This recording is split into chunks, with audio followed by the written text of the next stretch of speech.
आपके साथ मैं हूं अंजना ओम कश्यप और अब शुरुआत होने वाली है ऑडियंस के साथ शो, देश की जनता के साथ शो, क्योंकि आज ये दागेंगे तमाम मुद्दों पर सवाल। तालियों के साथ आप सभी का अभिनंदन। जनता आज बहुत सारे सवालों के साथ तैयार है, क्योंकि हालिया दिनों में कई सारे मुद्दों पर देश में बवाल छिड़ा हुआ है। हाल के दिनों में कई त्योहारों पर हिंदू नववर्ष के साथ शुरुआत हुई, हनुमान जयंती और उसके बाद रामनवमी पर भी हमने देखा देश के कई हिस्सों में त्योहारों के वक्त हिंसा हुई। अब इन तमाम पत्थरबाजी के मामलों के बाद बुलडोजर भी चला, लेकिन इन सब के बीच सियासत आज इस बात को लेकर है कि एक तरफ असदुद्दीन ओवैसी कहते हैं कि देश में मुसलमानों को कुचला जा रहा है, लेकिन दूसरी तरफ संघ प्रमुख मोहन भागवत ने कहा है कि जो समाज पत्थरबाजी या हिंसा पसंद करता है उनकी उल्टी गिनती शुरू हो गई है। इससे पहले कि हम चर्चा की शुरुआत करें, आपका परिचय खास मेहमानों से करा देते हैं। डॉक्टर संबित पात्रा, राष्ट्रीय प्रवक्ता, हमारे साथ जुड़ रहे हैं। भारतीय जनता पार्टी के तालियों के साथ स्वागत है। सुप्रिया श्रीनेत जी, कांग्रेस पार्टी की प्रवक्ता, हमारे साथ बाहर लाइव जुड़ेंगी। सुप्रिया जी स्वागत है, ताली उनके लिए भी बजा दीजिए। प्रोफेसर विशाल जी हमारे साथ जुड़ रहे हैं। प्रोफेसर विशाल मिश्रा, जो कि पॉलिटिकल एनालिस्ट के तौर पर, आरएसएस के जानकार के तौर पर, तालियों के साथ स्वागत है। विवेक श्रीवास्तव जी, नेता सीपीआई के, तालियों के साथ इनका भी स्वागत कीजिए। लेकिन इससे पहले कि हम चर्चा की शुरुआत करें और संबित जी से पहला सवाल दागे, आइए आपको दिखा देते हैं अपनी ये रिपोर्ट।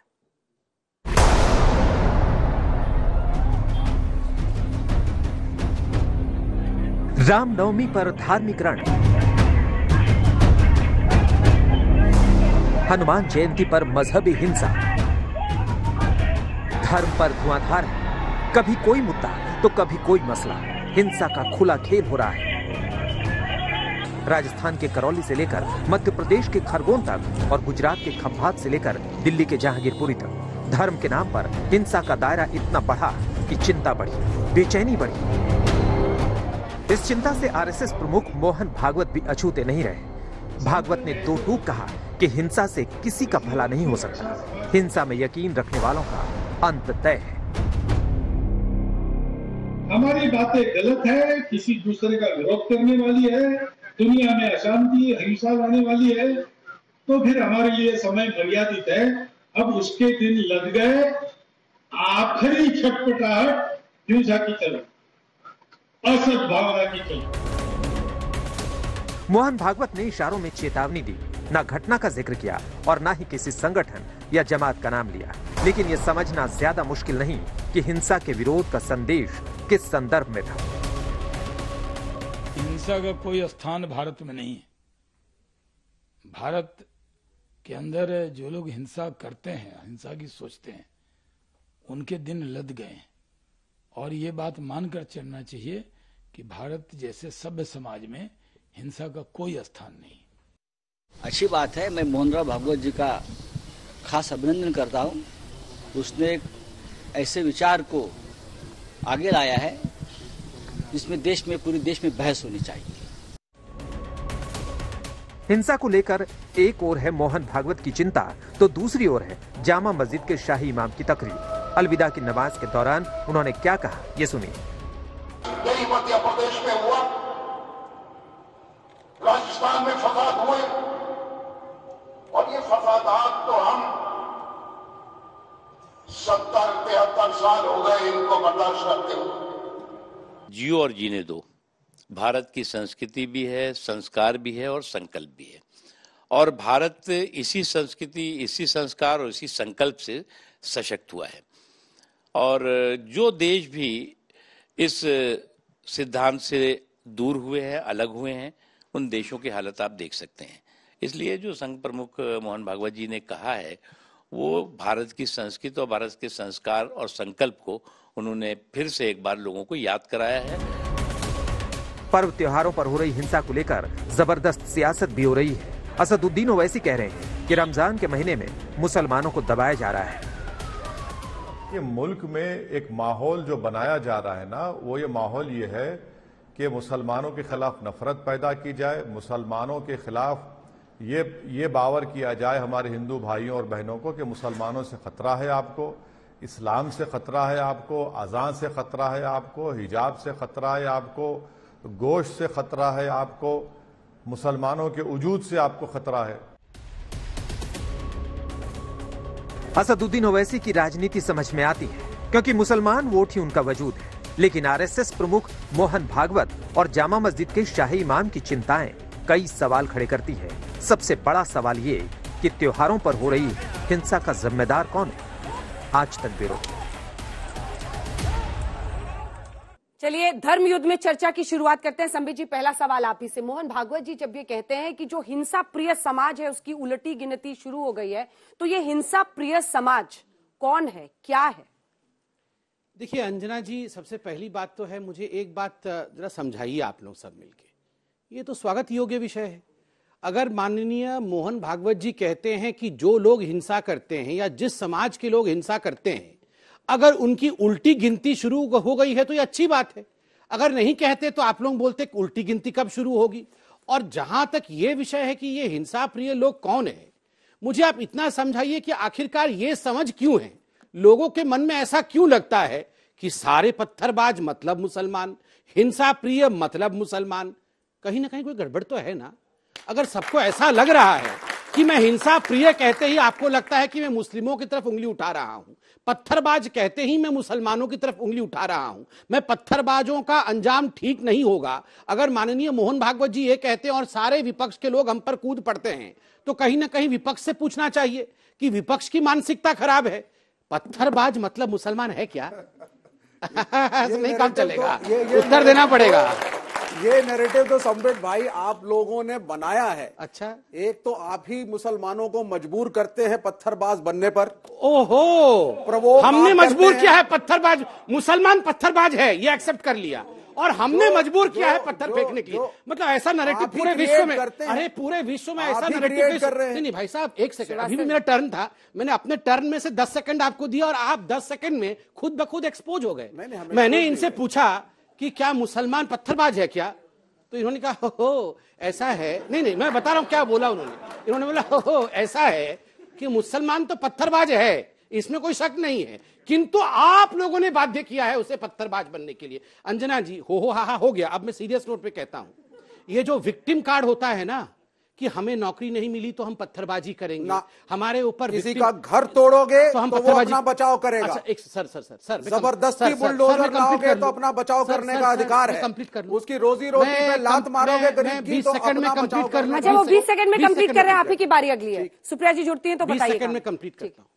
इन्होंने कहा कि सेल्फ डिफेंस, अगर घर तोड़ोगे तो पत्थरबाजी करेगा। बाय द वे, पत्थरबाजी पहले हुई है, बाद में घर गया है, उल्टा क्रम बता रहे हैं। उस हिसाब से तो ये कश्मीरी पंडितों को माउंट एवरेस्ट फेंकना चाहिए, पत्थर नहीं माउंट एवरेस्ट फेंकना चाहिए।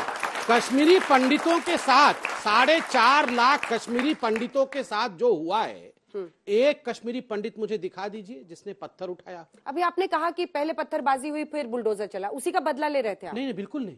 मगर ये क्रम तो इन्होंने गलत बताया ना। हाँ, तो आपने क्रम सीधा करके नहीं, क्रम सीधा नहीं किया। हाँ। उसके बदले ये हुआ है, मैंने नहीं कहा। हाँ। मगर ये इन्होंने कहा कि बुलडोजर चली तो पत्थरबाजी उचित है। इन्होंने कहा कि आप अगर उनके ऊपर उंगली उठाएंगे तो वो पत्थरबाजी करेंगे। आप बताइए, हनुमान जी की शोभा यात्रा निकलेगी तो आप पत्थर फेंकेंगे?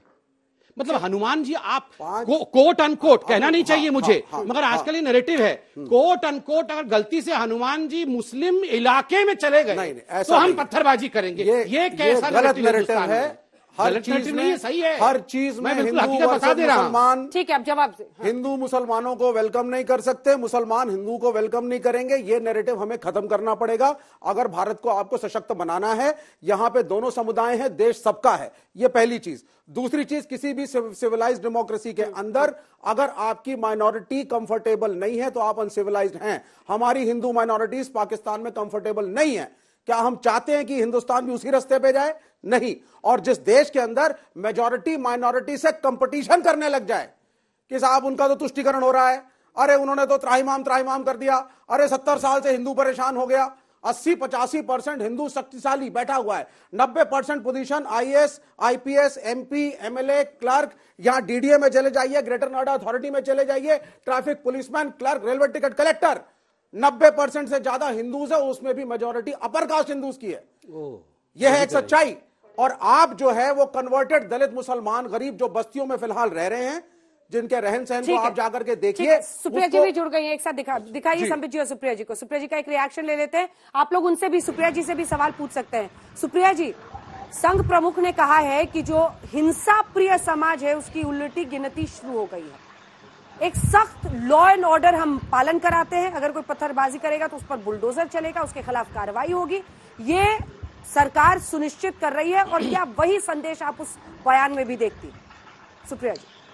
सर्वप्रथम तो मैं ये कहूंगी कि मुझे फर्क नहीं पड़ता संघ प्रमुख क्या कह रहे हैं, मुझे फर्क पड़ता है मेरे देश के चुने हुए प्रधानमंत्री और गृह मंत्री क्या कह रहे हैं। संघ प्रमुख का कुछ कहना या ना कहना मेरे लिए मायने नहीं रखता है। मोदी जी 140 करोड़ भारतीयों के प्रधानमंत्री हैं, वो और अमित शाह जी क्या कहते हैं इससे फर्क पड़ता है। लेकिन दुर्भाग्य यह है कि वो कुछ नहीं कहते हैं, पहली चीज।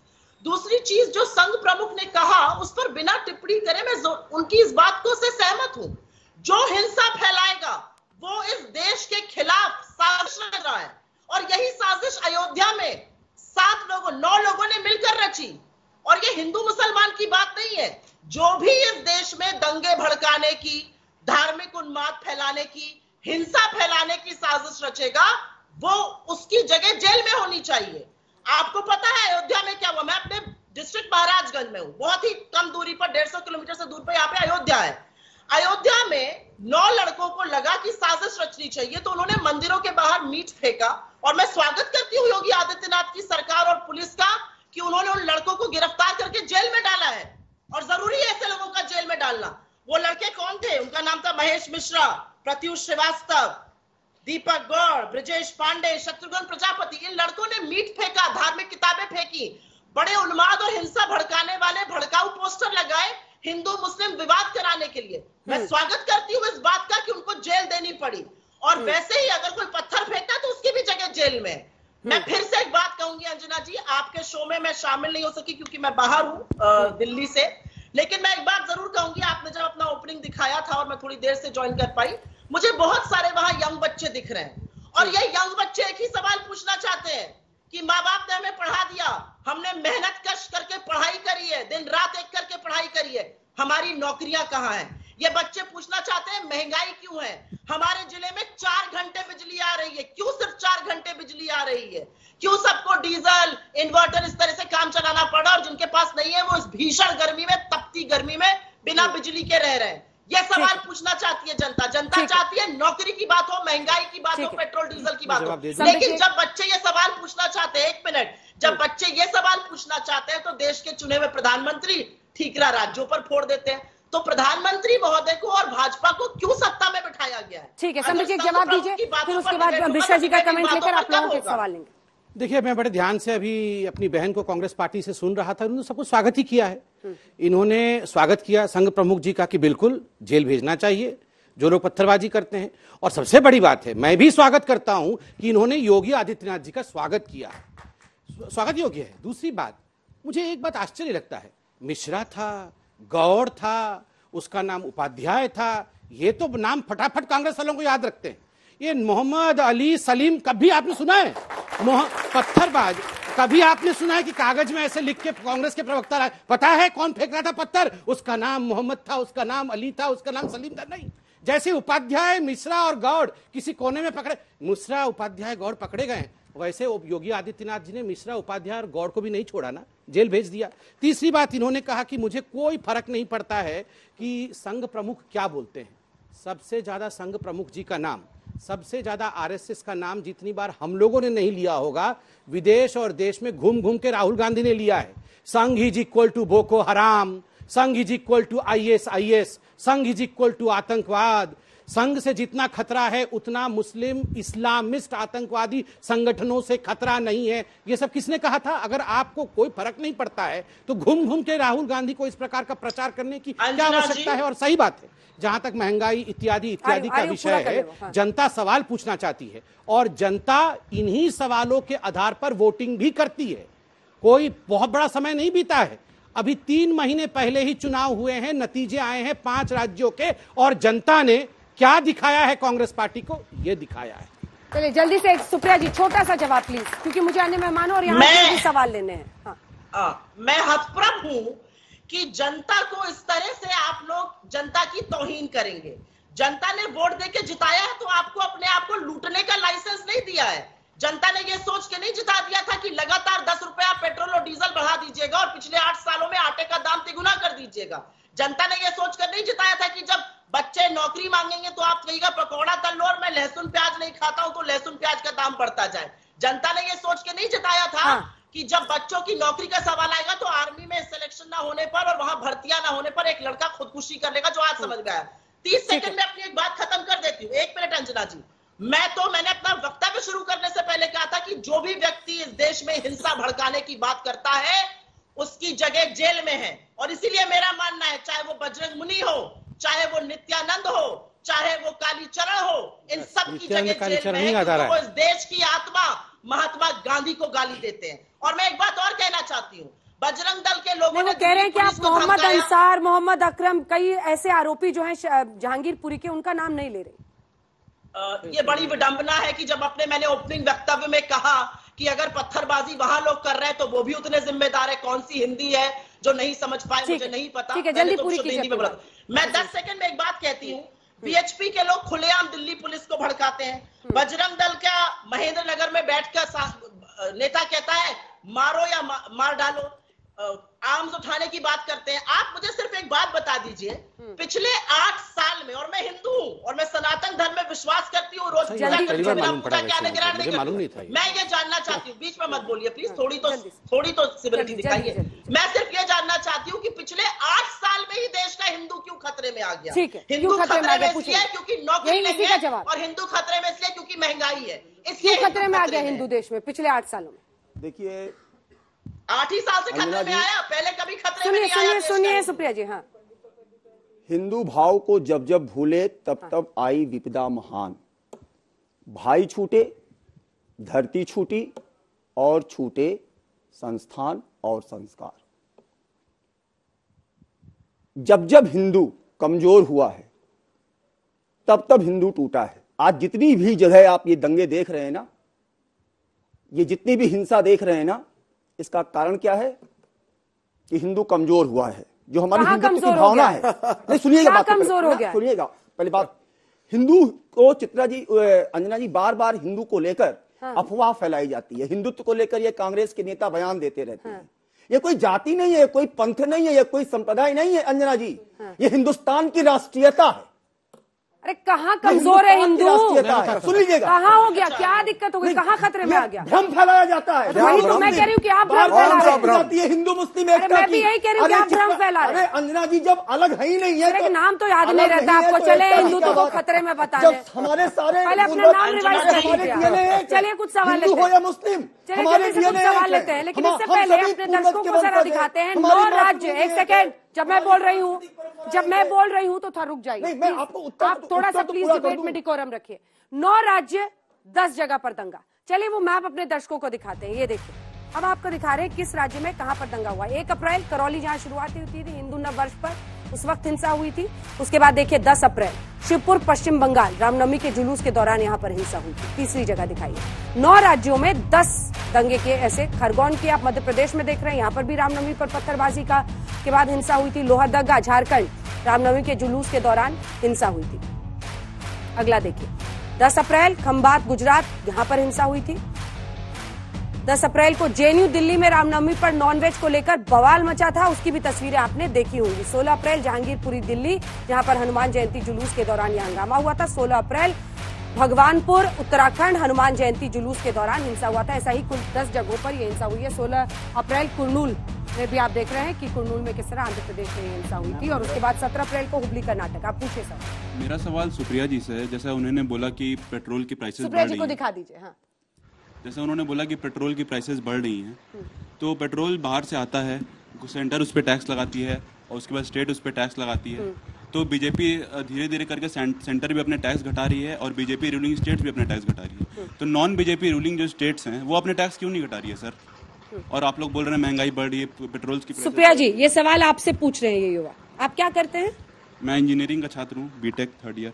बीटेक 3rd ईयर के स्टूडेंट है, आपसे सवाल पूछ रहे हैं, जवाब दीजिए। मुझे अच्छा लगता है जब बीटेक के 3rd ईयर छात्र मुद्दों की बात करना चाहते हैं और वो बात महंगाई पे करना चाहते हैं। लेकिन मेरे मित्र, और मुझसे शायद आप उम्र में बहुत छोटे होंगे, आपकी जानकारी के लिए मैं बता दूं कि जो व्हाट्सएप, फेसबुक या प्रधानमंत्री आजकल बोल रहे हैं वो झूठ है।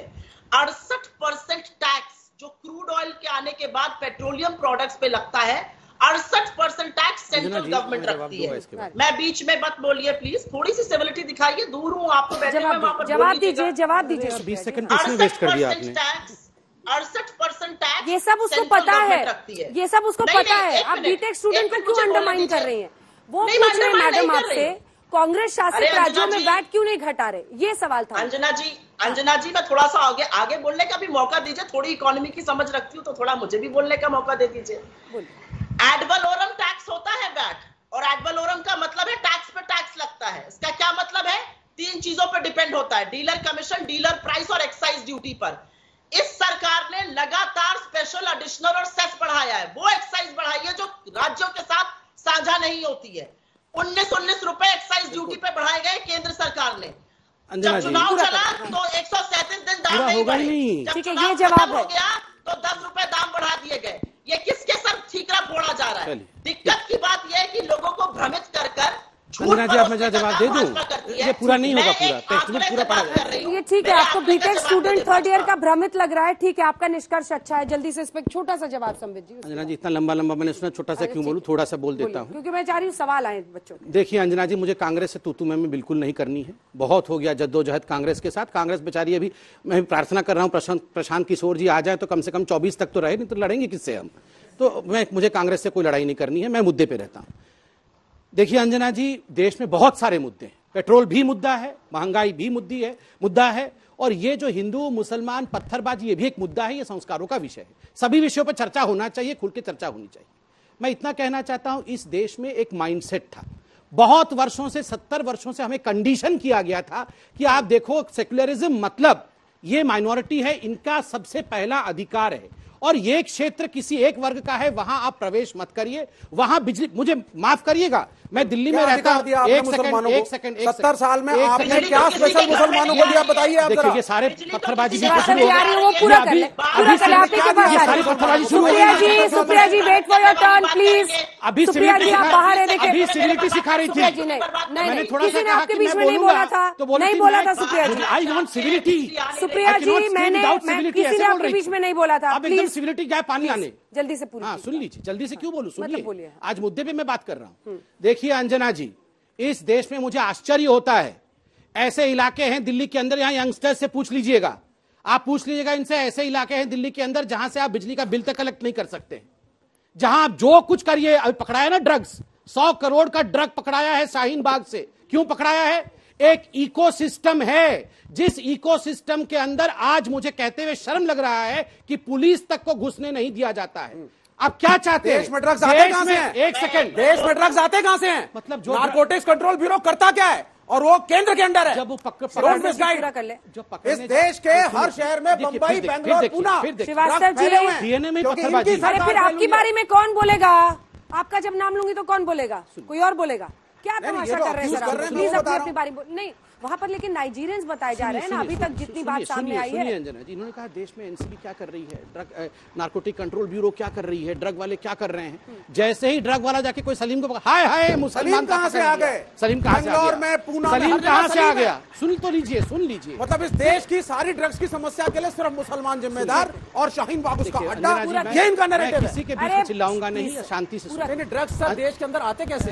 सर बताइए, आप जानते हैं कैसे आते हैं, आप जानते हैं। अरे भैया, आप मैं जानता हूं, बताऊंगा, रुकिए। 3000 करोड़ रुपए की ड्रग्स अडानी साहब के कंटेनर में गुजरात में पकड़ी गई। अडानी साहब ही लेके आ रहे हैं, अंबानी वो भी अडानी अंबानी कर रहे हैं। लिया गया? एक सेकंड, उस पोर्ट पे जब ड्रग्स उतरी, जी जरा शांत हो जाएंगे ये, और वो आपके जुरिस्डिक्शन का राज्य है सर। फिर मुझे बीच में आना पड़ेगा। श्रीवास्तव जी, आप शांति से सुन तो प्लीज सर, प्लीज अपनी बारी। देखिए अंजना जी, अभी कांग्रेस के प्रवक्ता ने एक विषय पूछा, उन्होंने कहा क्या 8 वर्षों में ही हिंदू खतरे में आ गया? अंजना जी, ये जब कांग्रेस पार्टी सत्ता में थी 2013 में एक प्रावधान, एक बिल लेकर आ रही थी, और वो बिल क्या था कि जितने भी कम्युनल वायलेंस होंगे भविष्य में, कम्युनल वायलेंस बिल, उसके लिए दायी केवल और केवल हिंदू होगा। Hindus are the perpetrators of communal violence, और सजा केवल हिंदू को मिलेगी, मेजॉरिटी कम्युनिटी को मिलेगी। आज शुक्र है, मैं कहता हूं कि 2014 में नरेंद्र मोदी जी आए, हिंदू बचाए, वरना हर घर के हिंदू को गिरफ्तार कम्युनल वायलेंस बिल से किया जाता। हिजाब, आप बताइए कितने, आप खुद बताइए अंजना जी, आप एक महिला है, हम आपको सम्मान करते हैं, आपने एजुकेशन को आगे बढ़ाया है, आप बहुत सारी, आप सभी के एक इंस्पिरेशन है, मॉडल है आप खुद बताइए कि अगर हमारी बेटियां घूंघट करके स्कूल जाएंगी तो आप या मैं अलाउ करूंगा? नहीं अलाउ करेंगे। घर में कुछ भी रिचुअल हो सकता है, आप घूंघट में स्कूल नहीं जा सकते, मगर यहां डिबेट होते हैं, कई कई दिन तक डिबेट होते हैं, लड़कियां हमारी हिजाब में क्यों नहीं जाएंगी स्कूल? अगर हिजाब में नहीं जाएंगी, ये सुप्रीम कोर्ट या कर्नाटक हाईकोर्ट के जज कहते हैं, तो ये सारे लोग छाती पीट कर रोते हैं कि आप मुसलमानों की जान को खतरे में डाल रहे हैं। क्या लड़कियां क्यों हिजाब में जानी चाहिए? लड़की हिजाब में एक लड़की को अधिकार है, वो जो चाहे पहनेगी। क्यों पहनेगी? If she wants to wear a mini skirt she should be allowed, shorts allowed. नहीं भैया, ये स्कूल का यूनिफॉर्म होता है। वो भी ना, ऐसा नहीं है। हर संस्थान की अपने ड्रेस होते हैं। अरे सर, आप बच्चों को हैरेस करते हैं। अच्छा ठीक है सर, एक सेकंड। वामपंथियों की सरकार देश में आएगी तो स्कूल में बरमूडा भी अलाउ कर दीजिएगा, ठीक बात है।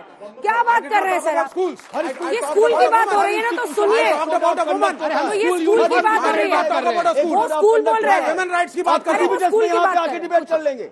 नहीं, अंजना जी से पूछिए। एक सेकंड रुक जाइए, एक सेकंड, 2-3 सवाल लेके फिर अब लेंगे 2-3। हाँ, ये कर लेंगे। बीजेपी प्रवक्ता से सवाल है। संबित जी आपसे सवाल पूछिए। सर, जैसे आपने कहा कि हर मुद्दा है, तो बेरोजगारी भी वैसे ही एक मुद्दा है।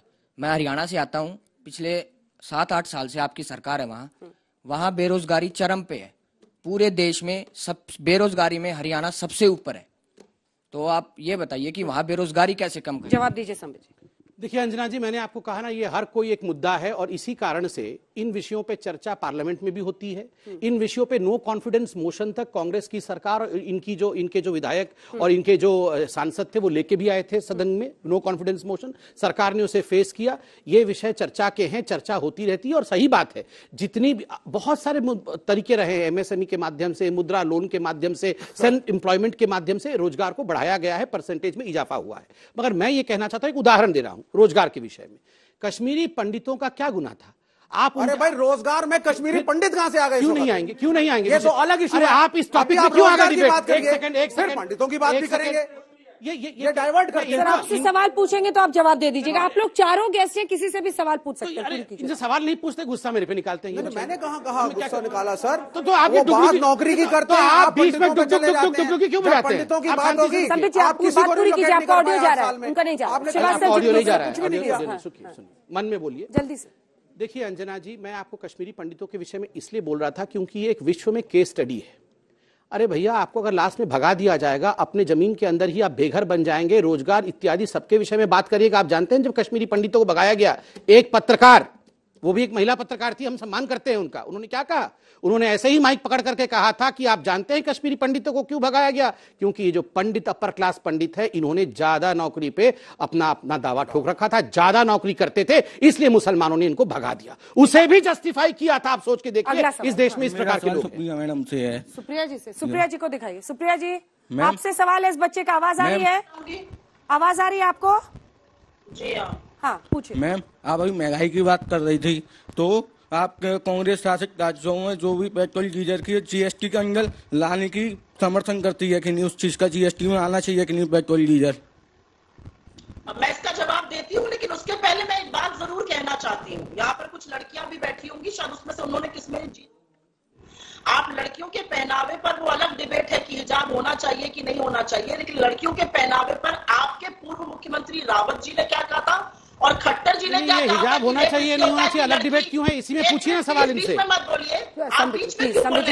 संबित जी, अभी तो बीच में बोल रही थी, ऑडियो में जो प्रॉब्लम आ रही है उसको ठीक कराइए। मैं समझ भी नहीं पा रहा हूँ क्या बोल रही है। ब्रेक होके आ रही है, ऑडियो ठीक करिए। बोलिए सर, बोलिए। अगर आपके आर्गुमेंट अच्छे होंगे तो आपके पास आएंगे लोग। थोड़ा शांत रहिए, अच्छे सहनशीलता यहाँ पर दिखाइए।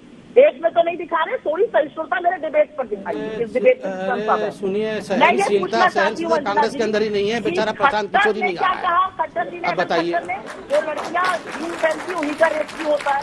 इनके विधायकों ने क्या कहा था? गन्ने के खेतों में ही क्यों मिलती है जिन लड़कियों का रेप होता है? तो इनकी क्या मानसिकता, उससे मैं नहीं जाना चाहती हूँ।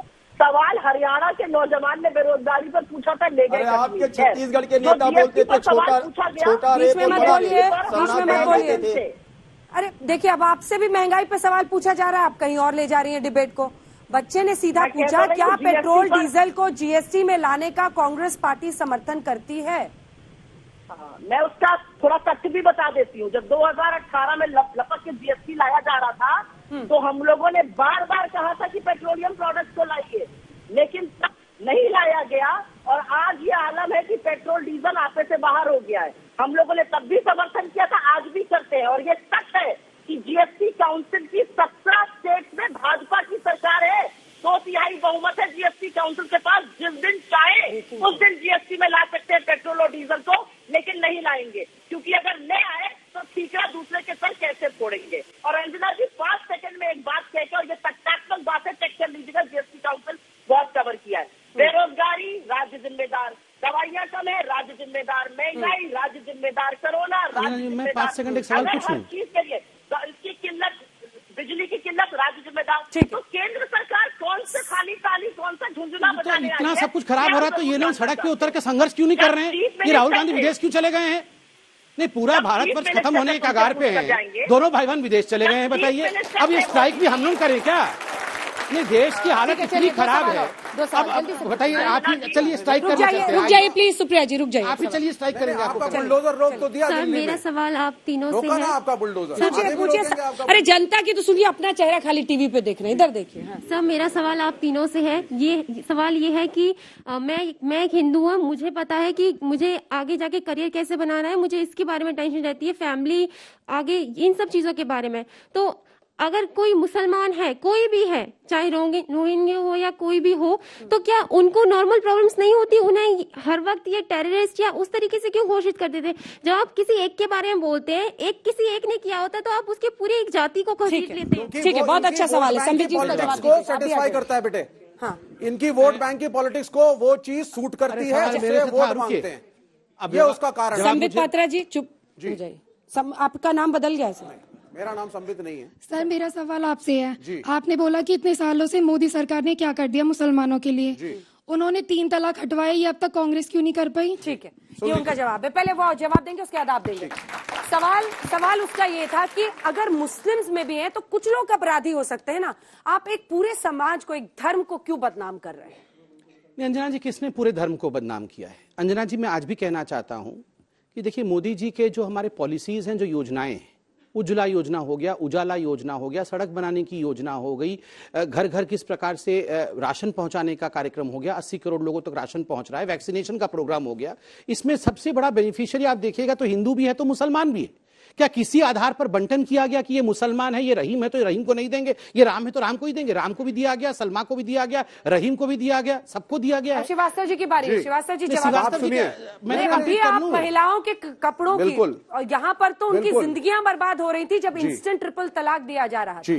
तो इस कानून को लेकर पहले क्यों नहीं सोचा? सबने उसके बारे में सोचा, बात करी। उसके पहले मैं कुछ बोलना चाहूंगा। जब सबने बोला था साहब हिंदू खतरे में और लोगों ने तालियां बजाई थी, आप मुझे बताइए, हम 85% है, हर पोजीशन में है, स्ट्रांग हम है, फाइनेंशियली स्ट्रांग है। इस देश का दलित जब उसको न्याय नहीं मिला था, एक बड़ी संख्या में उन्होंने इस्लाम अपनाया, लेकिन उनकी इकोनॉमिक कंडीशन नहीं बदली। आज भी मुसलमान इलाकों में आप चलिए और देखिए, गली कूचों में, अरे प्लीज सर, क्यों नहीं बदली? गरीबी में रहते हैं, कोई कल्चर बनाता लगता है कि मुसलमानों में भी दलित और जातिवाद है? कबाड़ी वालों की दुकानें तोड़ी गई। इस्लाम में जातिवादी है क्या? तो इसलिए मैं जानना चाहता हूँ, इस्लाम में जातिवाद है क्या? उनका नहीं बदला। दलित मुसलमान अभी भी कमजोर है, दलित मुसलमान। और अगर आप एक सेक्शन को कमजोर रखेंगे, भारत तरक्की नहीं करेगा। सर मेरा क्वेश्चन आपसे, आपने जवाब तो दिया नहीं, सोचा ये उलझा दूं मैं और आगे बढ़ जाएंगे। अगर महिलाओं की इतनी चिंता थी तो जब ट्रिपल तलाक जैसी कुरीति को खत्म किया जा रहा था, तो क्यों आप कट्टर मौलानाओं के साथ एकजुट खड़े दिखाई दे रहे थे? महिलाओं के साथ कोई एकजुट नहीं खड़ा है। यूनिफाइड सिविल कोड पे डिस्कशन चले हैं, लेकिन यूनिफाइड सिविल कोड में 32 पॉइंटों पे, नहीं सुनिए, 32 पॉइंटों पे हिंदू एक नहीं है। साउथ इंडिया में मामा भांजी से शादी कर सकता है, करेंगे नॉर्थ इंडिया में ट्रिपल तलाक पे सवाल बस्तर के आप ट्राइबल एरियाज में जाइए, वहां कानून अलग है। तलाक पे सवाल पूछा, उनके पर्सनल सिविल कानून है। तलाक पे बोलिए। ट्रिपल तलाक पे सवाल पूछा था, महिलाओं के अधिकारों। इस देश में पंडित नेहरू ने कहा था, डॉक्टर राजेंद्र प्रसाद के साथ लड़ाई झगड़े डिस्कशन के बाद यह निर्णय हुआ था इस देश में कि एक यूनिफाइड सिविल कोड लाएं या ना लाएं। तब यह डिसाइड हुआ criminal code is same for all. एक मुसलमान हत्या करेगा या हिंदू हत्या करेगा, एक ही सजा है। लेकिन पूजा पद्धति, शादी ब्याह, डाइवोर्स, इसमें सबके अलग अलग अपने रीति रिवाज को फॉलो करिए। सवाल पूछूं? अरे मान्यवर, 23 सितंबर 1949 को संविधान सभा की बैठक में यह बात कही गई थी कि यूनिवर्सल संबित पात्रा जी बोलिए। 32 पॉइंटों पे हिंदू इकट्ठे नहीं है, ड्राफ्ट लाइए। संबित पात्रा जी बोलिए। संविधान सभा की संबित जी बोलिए, आपकी आवाज आ रही है, सबका ऑडियो डाउन कीजिए। अंजना जी, इन्होंने कहा कि क्रिमिनल कानून जो है वो एक है, हिंदुओं के लिए और मुसलमानों के लिए। सिविल कानून जो है ये अलग अलग है। मैं आज पूछना चाहता हूं, अगर एक कौम को लगता है, उनके जो झंडावरदार है उनको लगता है कि मुस्लिमों के लिए सिविल कानून एक रहना चाहिए, मगर क्रिमिनल कानून एक क्यों नहीं? क्योंकि वहां मुसलमानों में कहा गया है कि चोरी करने वालों का हाथ काटा जाएगा, चोरी करने वालों का हाथ काटा जाएगा, तो उसमें क्यों बचे हुए हैं? हम चोरी करने वालों का भी हाथ काटा जाए। 32 पॉइंटों पे एक नहीं है। आप सबसे अगला सवाल निवेदन करूंगा, जाके पता करें। क्वेश्चन सर से है कि सर ने अभी ये बोला था कि हमारे लिए प्लेटफॉर्म हिंदू मुस्लिम सब एक ही है, बट हर मुद्दा अगर हम कोई क्वेश्चन पूछते हैं वो आप हिंदू और मुसलमान पे ही क्यों ले आते हो? उसका करेक्ट आंसर जो हम लोग चाह रहे हैं वो आप दे ही नहीं रहे हो। मेरा क्वेश्चन सर से भी, अभी मेरी फ्रेंड ने एक तलाक, हाँ जी, अभी जो 3 तलाक का क्वेश्चन पूछा था आपने, उस मुद्दे को भी हिंदू मुसलमान के बेसिस पे बांट दिया, बट हमें एग्जैक्ट आंसर्स नहीं मिल रहा है। मैं स्ट्रेट आंसर दूंगा।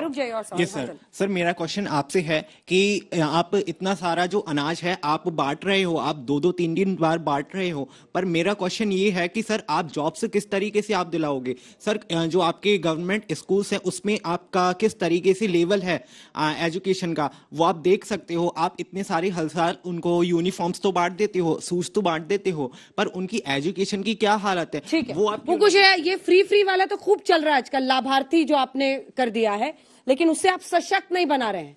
आप उनको अपने, इस बीच एक खबर आ रही है सर, आपको टोक रही हूँ। महबूबा मुफ्ती ने कहा है, जल्दी से दिखा दीजिए हमारे दर्शकों को। महबूबा मुफ्ती ने मौजूदा सरकार पर हमला किया है और कहा है कि मोदी सरकार पर महबूबा मुफ्ती धर्मनिरपेक्षता की नींव को तार करने की कोशिश कर रही है ये सरकार। देश में धर्म के नाम पर थमाई जा रही है बंदूक। बीजेपी सरकार पर मस्जिदों में लाउडस्पीकर बंद करने का एजेंडा है। संबित पात्रा का जल्दी से आपको सुना देते हैं, क्या कहा है महबूबा मुफ्ती ने, उसके बाद संबित जी जवाब दीजिएगा। के डीएनए में है, हमारा मुल्क है ये सेकुलर बुनियादों पे बना हुआ है, और खासकर जिन्होंने आज़ादी की लड़ाई लड़ी, कांग्रेस जमात जिसमें आगे थी, उन्होंने इस मुल्क की बुनियाद जो है, चाहे अंबेडकर जी हो, जवाहरलाल नेहरू हो, उन्होंने सेकुलरिज्म पे इसकी बुनियाद डाली थी। और सेकुलरिज्म हमारे डीएनए में है, इस मुल्क के डीएनए में है। ये जरूर बीजेपी कोशिश कर रही है कि जो सेकुलर फैब्रिक है उसको तार करने की, but DNA is going to be there. और जहाँ तक ये मस्जिदों में अजान का लाउडस्पीकर बंद करने का, ये इनका जो एक एजेंडा है उसी की एक ये कड़ी है। बदकिस्मती से ये हमारे हमसाया मुल्क में मजहब के नाम पे एक उस वक्त उन्होंने भी मजहब का गलत इस्तेमाल करके पूरे मुल्क को बर्बाद कर दिया, और आज तक वो मुल्क जो है उसका खिमियाजा भुगत रहा है। उन्होंने मजहब के नाम पे लोगों के हाथ पे बंदूकें दे दी। आज हमारे मुल्क के अंदर बिल्कुल वैसा ही हो रहा है, और मजहब के नाम पे बुलडोजर चलता है, मजहब के नाम पे लोगों के हाथों में तलवारें दी जाती हैं। मजहब के नाम पर बुलडोजर चलता है, मजहब के नाम पर तलवारें चलती हैं, बंदूक थमा रहे हैं आप युवाओं के हाथ में। जवाब दीजिए संबित पात्रा। देखिए अंजना जी, केवल महबूबा मुफ्ती नहीं, मैं आजकल देख रहा हूं कांग्रेस के प्रवक्ता भी, महबूबा मुफ्ती भी, और अभी 2 दिन पहले नेशनल कॉन्फ्रेंस के उमर अब्दुल्ला भी बार बार हिंदुस्तान का कंपैरिजन पाकिस्तान के साथ कि हमारा मुल्क जो है पाकिस्तान बनते जा रहा है। आप मुझे बताइए अंजना जी, हिंदुस्तान पाकिस्तान बन रहा है क्या हालत क्या बन रहा है? नहीं, बन रहा है। मतलब ये लोग खाते हिंदुस्तान का है, जीते पाकिस्तान में, और इनको कह दो कि बैग उठा के पाकिस्तान चला जाओ तो फॉलो कर रहे हैं। यूनाइटेड नेशन में आके रोना चाहते हैं, रोना शुरू कर, उसी मॉडल को फॉलो कर रहे हैं। इनका क्या बीमारी क्या है? ये बीच में पत्थरबाजी क्यों शुरू करते हैं? मैंने कहा आपने रुक जाइए, संबित जी से सवाल है, जरा जवाब देना। बोला, बोलिए। एक सेकंड। देखिए मुझे आश्चर्य होता है कि बार बार हिंदुस्तान का कंपेयर। देखिए जब हिंदुस्तान आजाद हुआ था कितने प्रतिशत हमारे मुसलमान भाई बंधु थे, आज कितने प्रतिशत है? पाकिस्तान में कितने प्रतिशत हिंदू थे, आज कितने हैं? और जहां तक महबूबा मुफ्ती जी का स्टेटमेंट है, महबूबा जी लाउडस्पीकर, सऊदी अरब में कभी आपने मस्जिदों पे लाउडस्पीकर देखा है? वो तो गढ़ है, वो तो केंद्र भूमि है, वहां पे मस्जिदों पे लाउडस्पीकर नहीं होने से इस्लाम खतरे में नहीं आ जाता। मगर मुझे 5 बार अपने घर में लाउड स्पीकर पे आजान क्यों सुनना पड़ता है, जबकि सुप्रीम कोर्ट का, हाई कोर्ट का इस पे प्रावधान है, इस पे वर्डिक्ट है। और दूसरी बात, कोई आजान के खिलाफ नहीं है। आजान लाउड स्पीकर पे सुना करके आप क्या मुझे डिस्टर्ब कर सकते हैं, नॉइस पोल्यूशन कर सकते हैं इस विषय पे, जिसपे देश के सर्वोच्च न्यायालय ने अपना मत रखा है। और किसने क्या पकड़ाया है हाथ में, पत्थर किसने पकड़ाया? मेरा सवाल संबित पात्रा जी से हर कोई जानता है। महंगाई को लेके कि जो सरकार है वो हमारे देश में ऊर्जा संरक्षण भंडारण, एनर्जी सिक्योरिटी इंफ्रास्ट्रक्चर को बढ़ाने के लिए क्या कर रही है, ताकि जब अर्थव्यवस्था कोविड के महामारी के बाद रिकवर करती है तो किस प्रकार से उसमें पेट्रोल को शामिल करके उपभोक्ताओं के लिए उसका लाभ पहुंचाए। जी जी ठीक है, रुक जाइए एक सेकंड। हाँ। सर आपने बोला कि जो वोट बैंक है हम उसको डिवाइड करते हैं, तो एक बात बताइए, जो प्रधानमंत्री स्कीम्स निकालते हैं वो सबसे ज्यादा उनका उस टाइम पे जब वो स्कीम्स इम्प्लीमेंट होती है तो उसमें तो हम नहीं देखते कि हिंदू है या मुस्लिम है। आज भी स्टैट्स के तहत जितने भी माइनॉरिटी अफेयर्स में स्कीम निकाले गए हैं उसमें सबसे ज्यादा जो मुस्लिम्स हैं उनको बेनिफिट हुआ है, सबसे ज्यादा। ठीक है, जल्दी से छोटा छोटा सवाल। मेरा सवाल सर से है, जो पाकिस्तान के नारे लगाते हैं, घर में अपने टीवी फोड़ते हैं, क्या उनके खिलाफ राष्ट्रद्रोह का मुकदमा चलना चाहिए? उनके घर के आगे बुलडोजर चलना चाहिए या नहीं चलना चाहिए? ये बुलडोजर ऐसी मानसिकता वाले लोगों के घर चलना चाहिए। और इसका ऐसे मानसिकता खोज के कहां से, कौन से उससे दिखता है? ग्लास, मैग्नीफाइंग ग्लास से दिखता है क्या? सुनो, ये जो समाज के अंदर जो मानसिकता वाले जो लोग हैं, कोई मैग्नीफाइंग ग्लास से देखा इसका मानसिकता खराब, बुलडोजर चला तो कैसा? चलिए हो गया। अंजना मेरा सवाल इनसे है, सर ने बोला जैसे कि हिंदू मुस्लिम का डीएनए एक होता है, तो सर हिंदू मुस्लिम का डीएनए एक होता है तो कश्मीरी पंडित को उस टाइम डीएनए क्यों नहीं देखा गया? ठीक है, चलिए आखिरी में दो जवाब लेंगे। संबित जी और सुप्रिया जी को जल्दी से दिखा दीजिए। सुप्रिया जी, वक्त बिल्कुल खत्म हो चुका है, सिर्फ 2 लाइन में जवाब। इसकी काट, अगर ये हिंदू मुस्लिम कर रहे हैं, विपक्ष के पास इसकी क्या काट है? 5 राज्यों के चुनाव ने साबित कर दिया कि जनता अभी भी इन्हीं पर विश्वास कर रही है। 2 लाइन में जवाब। अगर आपको लगता है कि जनता ने साबित कर दिया तो जनता फिर महंगाई और बेरोजगारी पर सवाल क्यों पूछ रही है?